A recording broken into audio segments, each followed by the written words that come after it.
तो क्यों जिद कर रही है रणवीर के साथ गाने के लिए? हैं? इसकी क्या वजह है? और तेनू कब से इतना शौक हो गया गाना गाने का? वीर जी, वो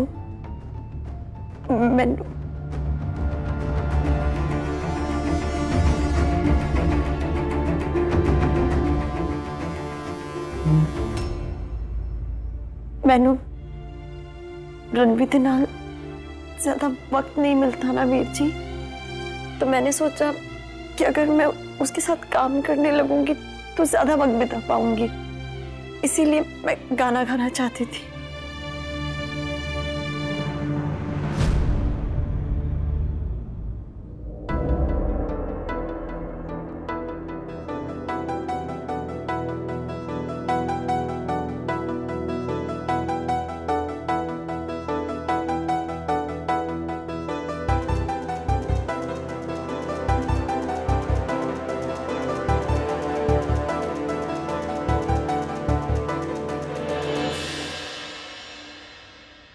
जी मैंने बहुत गलतियां करी हैं, गुंडागर्दी करी है, गुस्सा दिखाया, इसलिए शायद आप डर रहे हो।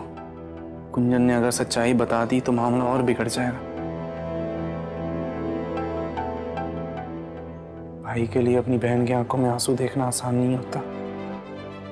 क्या मैं आपसे उम्मीद कर सकता हूं कि आप मेरी बहन की आंखों में आंसू नहीं आने दोगे? जी मैं आपकी बहुत इज्जत करता हूं, आपके सामने कोई बदतमीजी नहीं करना चाहता। पति पत्नी के बीच कितने तरह के झगड़े होते हैं, ये तो तू भी जानता है ना बलदेव। मैं रणवीर से कहूंगी कि इस मामले को बात करके सुलझाए, मुंह फेर के नहीं। और कुंजन का जमीन पर गिरना वो एक हादसा था, किसी ने हाथ नहीं उठाया था उस पर। इतना तो भरोसा कर सकता है ना तू मुझ पे। तो फिर बस वीरा और गुंजन मेरे लिए कोई अलग नहीं है। मैं नहीं देख सकती गुंजन के चेहरे पे उदासी, नहीं आने दूंगी मैं उदासी। भरोसा रख मुझ पे, ये मामला मैंने सुलझाने दे, सब ठीक हो जाना है।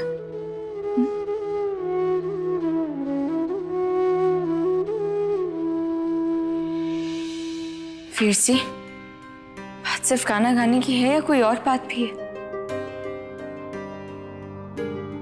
क्या बताऊं तेनू, क्या बताऊं कि कुंजन के दिमाग में गंद भरा है। वो सोचती है कि गीत मैनू उससे छीनना चाहती है और बार बार दीपू को मैनू फंसाने वास्ते भेज रही है। और क्या बताऊं मैं तेनू।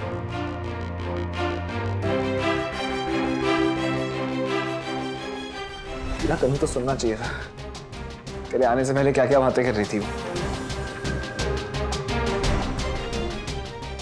वीर जी, मैं समझ सकती हूँ कि आप पर क्या बीत रही होगी, लेकिन एक बार आप उनकी गलती तो समझने की कोशिश कीजिए। वीर जी, कुंजन भाभी आपको बच्चा नहीं दे सकती और ये गल वो जानती हैं, लेकिन वो ये भी देख रही हैं कि आप दीपू दनाल कितने अच्छे से घुल मिल गए, कितना प्यार करते हैं उससे, कितना समय बिताते हैं। ऐसे में उनको ये तो समझ आएगा ना कि आप कितने खुश हैं उसके साथ। लेकिन एक यही खुशी है जो वो आपको नहीं दे सकती। वीर जी, वो आपसे प्यार करती हैं, इसलिए आपको खोने से डरती हैं। और आपका ऐसे गुस्सा करना ना उनके वहम को बस बढ़ाएगा ही, कम नहीं करेगा।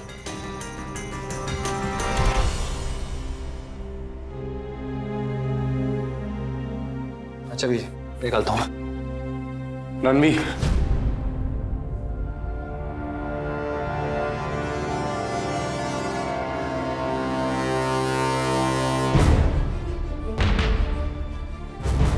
असल बात क्या है वो तो मैंने अभी तक पता नहीं चल पाया, पर मैं एक बात तेनू याद दिलाना चाहता हूँ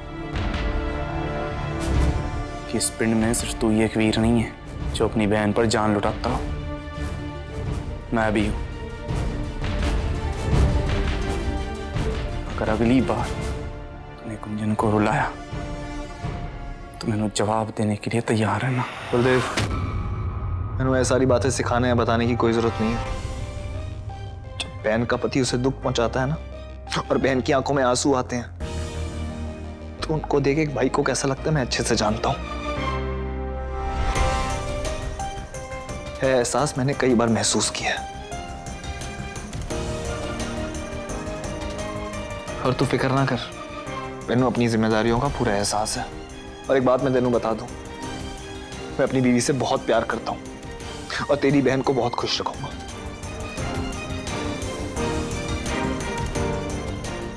उम्मीद करता हूं कि तू भी मेरी बहन को खुश रखे।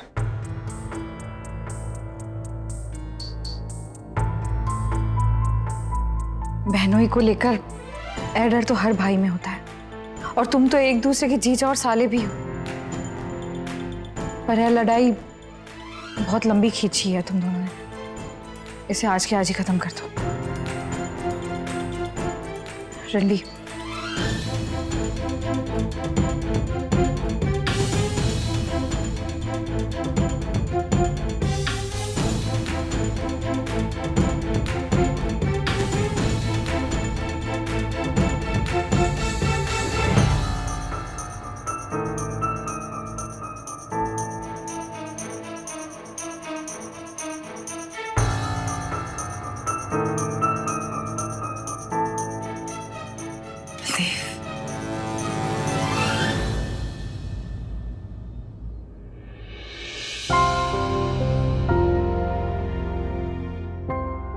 वीर जी, आपको देर हो रही होगी ना? निकलता हूँ।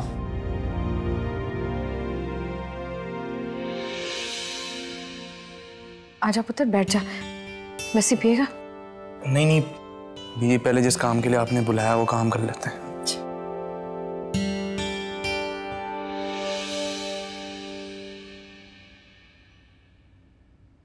प्रीता की मुश्किल सिर्फ उसकी अकेले की नहीं है, पिंड के बाकी किसानों की भी, और उन्हें पता भी नहीं है। उन्होंने साहूकार से कर्जा लिया और अपनी फसल उसको बेच दी, ये सोचकर कि फसल बेचकर जो पैसा आएगा वो उससे उनका कर्जा उतर जाएगा। लेकिन कर्जा तो उतरा ही नहीं, क्योंकि उसने फसल बेचकर जितने भी पैसे कमाए उसका बहुत थोड़ा सा हिस्सा किसानों को दिया, जिससे उनका घर भी नहीं चल सकता।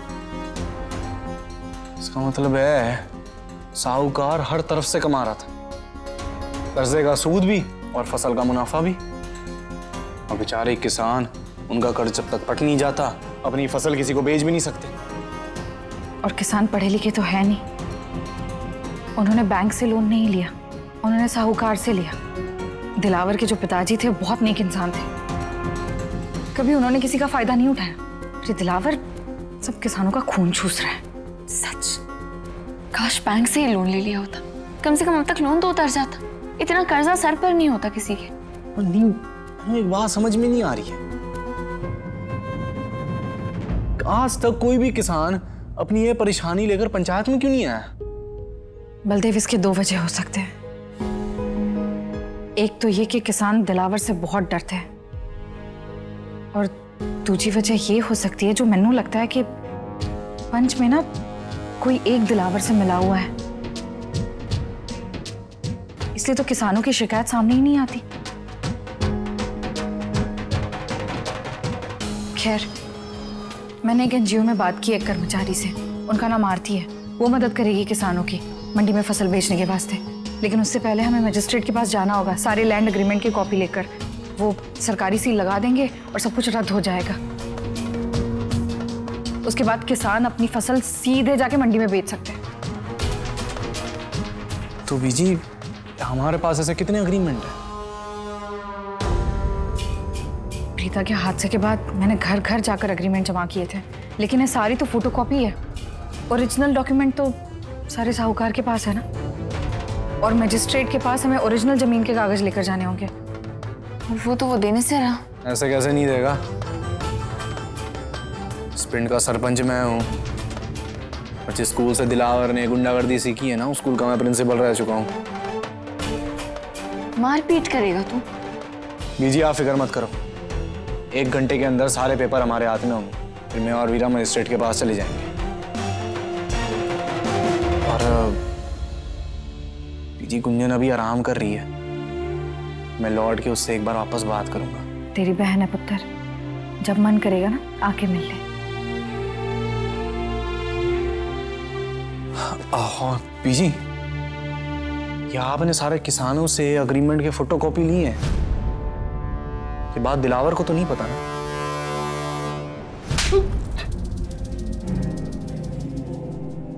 वो 2 दिन से पिंड वाले से अग्रीमेंट की कॉपियां इकट्ठा कर रही है तो तू मैनू हुण बता रहा है? मैनू लगा कि पंचायत का कोई काम होगा। ओ खोते ते पुत्र, पंचायत का काम नहीं, वो पिंड वाले नू सारी जमीन वापस दिलाना चाहती है। हुण की करेंगे? हुण की करेंगे? उनके कोल असली कागजात नहीं है। इधर आ।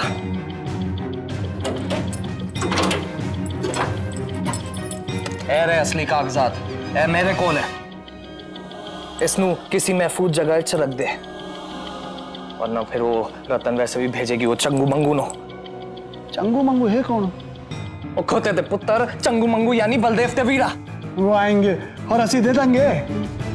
असी नहीं देंगे वो तो ठीक है, लेकिन वो पिंड वाले अनु लेके आएंगे, फिर की करेगा तू? वो सबसे पहले आके ए अलमारी खुलाएंगे ते इत्थे ते नहीं रख सकते अपा। इसनू किसी अच्छी जगह छपा, अनाज दे कनास्तर दे अंदर, बोरिया दे अंदर। ए महफूज जगह है। शामी मैं जब वापस लौटांगा ते ए लेके चला जाऊंगा अपनी करनाल वाली कोठी। हुण मैनू जाना है वो अस्पताल, मगर मचा सुबान है। उधर एक डॉक्टर आ रहा है, वड्डा डॉक्टर, चेक करने प्रीता नू। ते उन्होंने भी लगना चाहिए कि मैनू प्रीता दी फिक्र है। लेकिन एक बात का ख्याल रखी, ए कागजात बलदेव नू नहीं मिलना चाहिए। तुसी लोड ना लो सरकार, मैंने मरते मर जाना है, और ये फाइल बलदेव के हाथ लगने नहीं देना।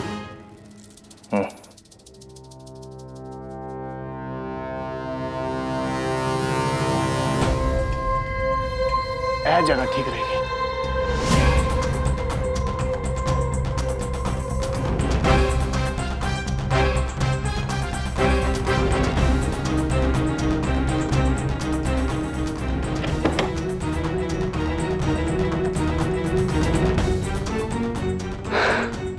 अब किसी नू कोई शक नहीं होगा।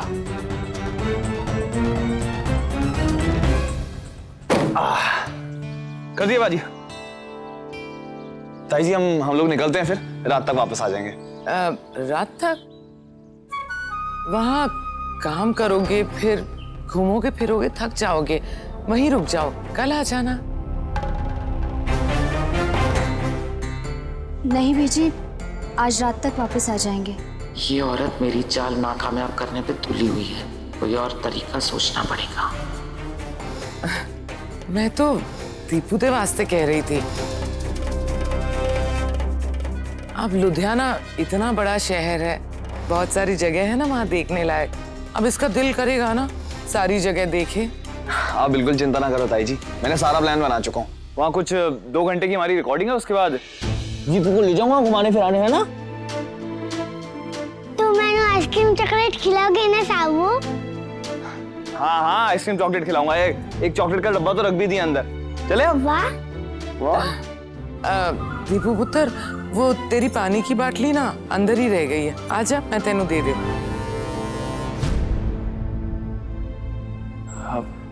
आप चाहे तो बैठ जाए। आजा पुत्र, ये ले। आजा पुत्र, मैनू एक बात बता, तेनू रणविजय बहुत पसंद है? साबू? हाँ बहुत। वो भी तेनू बहुत पसंद करता है पुत्र, इसी वास्ते तो तेनू इन्नी दूर ले जा रहा है घुमाने। पुत्र, तू अगर उसे इतना पसंद करती है तो उसे बताती क्यों नहीं? बताती हूँ ना। पुत्र, उसे बार बार कहा कर, बोल कि वो तुझे बहुत पसंद है, तेनू उसके साथ समय बिताना बहुत अच्छा लगता है। ये सब सुनकर तेरा साबू खुश होगा, है ना? अच्छा पुत्र, तू अब बड़ी हो गई है ना? कितनी बड़ी? बहुत बड़ी। तो पुत्र, तेरी बीजी की खुशियों का ख्याल भी तुझे ही रखना है। अब तू अगर अपने साबू के साथ घूमेगी फिरेगी तो तेरी बीजी कोने में चुपचाप खड़ी रहेगी, तो उसे बुरा लगेगा ना।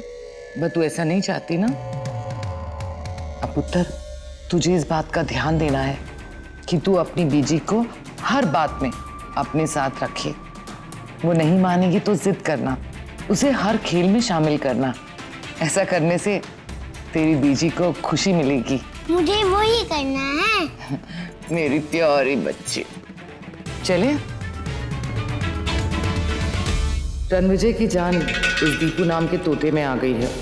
अब मेरी हर चाल पूरी करने में मेरी मदद करेगी दीपू।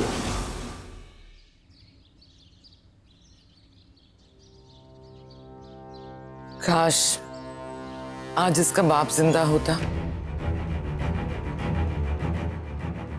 तो ये भी अपने माँ बाप के साथ घूमने फिरने का आनंद उठा पाती। कोई बात नहीं पुत्र, तू दुखी मत हो। तेरा साबू है ना तेरे पास। जा पुत्र, आज जितना घूमना फिरना है घूम ले। आप फिक्र ना करो ताई जी, मैं इसका पूरा ध्यान रखूंगा।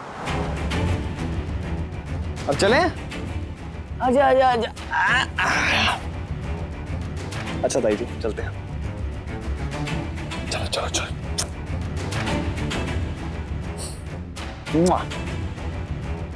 चलो चलो चलो चलो चलो चलो चलो चलो चलो आ जाओ, बैठ जाओ। बाय करो, बाय बाय बाय।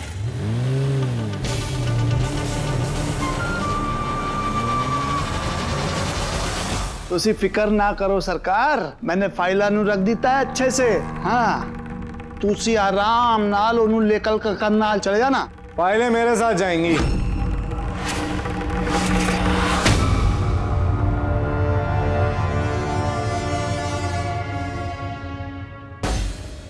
कौन सी फाइल है सरपंच जी? वही तो तूने छुपाई है। मैंने की छुपाता? तुसी खुद ही चेक कर लो अलमारी। फाइलें अलमारी में थोड़ी ना है, वो तो उस ड्रम में है। वरना चावल के ड्रम में कोई ताला लगाता है? मैंने नहीं देना चाबी उसकी। चाबी तेरे पास है, तेरे कुर्ते के बाएं जेब में। तो बता, तू चाबी मैनू देता है या मैं तेरे कपड़े उतारूं और खुद ही ले लूं? तुसी सरपंच हो तो दादागिरी करोगे? क्या करूं? और कोई तरीका मैनू आता ही नहीं है।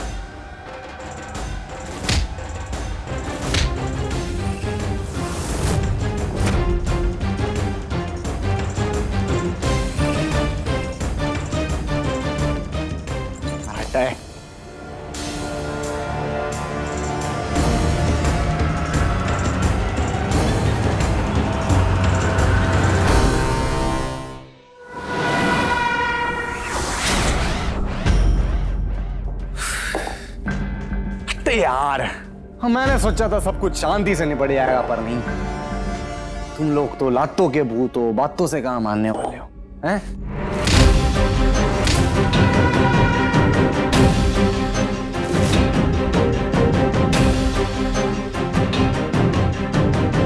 मैनू ना पिंड का शेर कहते हैं। मैं तुम गीदड़ों का शिकार नहीं करना चाहता, पर क्या करूं, करना पड़ेगा।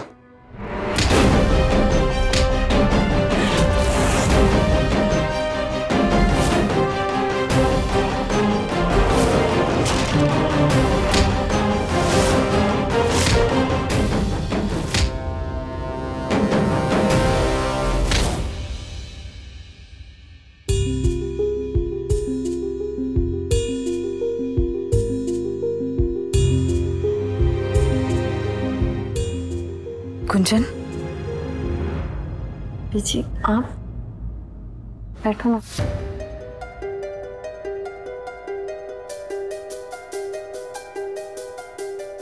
जो हुआ वो नहीं होना चाहिए था ना। जी, आप भी मैंने ही दोष दे रहे हो ना पुत्र। तो क्या सोच रही है, तेरे मन में क्या चल रहा है? समझ रही हूं मैं। जो भी तेरे साथ हुआ उसके बाद एक ख्याल तेरे दिमाग में आना लाजिम है, पर पुत्र ताली एक हाथ से तो नहीं बजती ना। मैं जानती हूँ कि जिस समय रणवीर को अपनी बीवी के साथ होना चाहिए, वो अपने काम पे ज्यादा ध्यान दे रहा है, वो गीत के गाने पे ज्यादा ध्यान दे रहा है। वो उसकी गलती है, मानती हूँ, पर उस पर शक करना तेरी भी तो गलती है ना।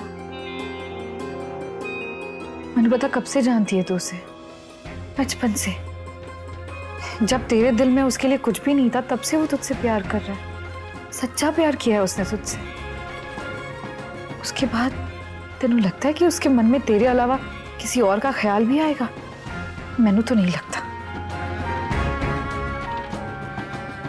देख पुत्र, मैं बात करूंगी रणवीर से, समझाऊंगी उसे कि वो तेरे साथ ज्यादा से ज्यादा समय बिताए, और वो कोशिश भी करेगा। लेकिन अगर तूने इस शक को तुम दोनों के रिश्ते के बीच आने दिया ना, तो ये शक दीमक बनकर तेरे रिश्ते को खोखला कर जाएगा।